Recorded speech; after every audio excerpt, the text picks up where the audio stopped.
Выпускники города собрались у крыльца одного из двух пунктов сдачи ЕГЭ – лицея номер 9, задолго до назначенного часа. К настоящему времени уже сданы госэкзамены по географии, литературе и русскому языку. По словам начальника городского отдела образования, процессы сдачи ЕГЭ прошли без нарушений. Госэкзамен по математике базового уровня решило сдать большинство – 294 одиннадцатиклассника. Напомним, это испытание организуется для выпускников, изучающих математику для общего развития, а также для абитуриентов вузов, в которых не требуется высокий уровень владения этим предметом.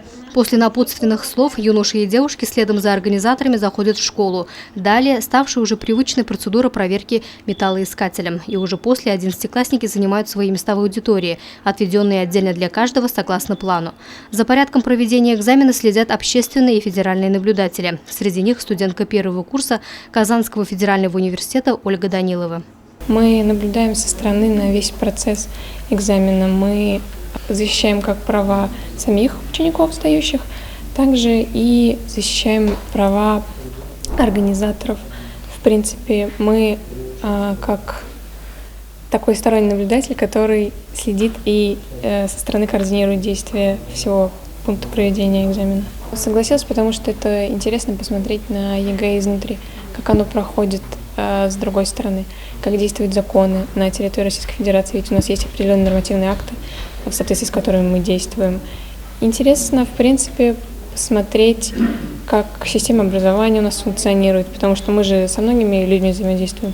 В день сдачи госэкзамена к обеспечению объективности, выполнения заданий и безопасности школьников помимо наблюдателей привлекаются сотрудники полиции, медицины и охранной службы. На решение заданий по базовой математике отводится 3 часа.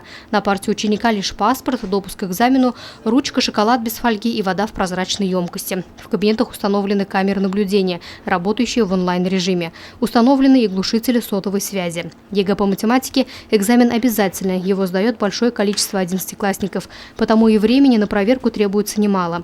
Следующий госэкзамен по математике профильного уровня состоится уже 6 июня. Луиза Мустафина, Радмир Исюнгулов, Гульгина Раскильдина, телекомпания СТВ.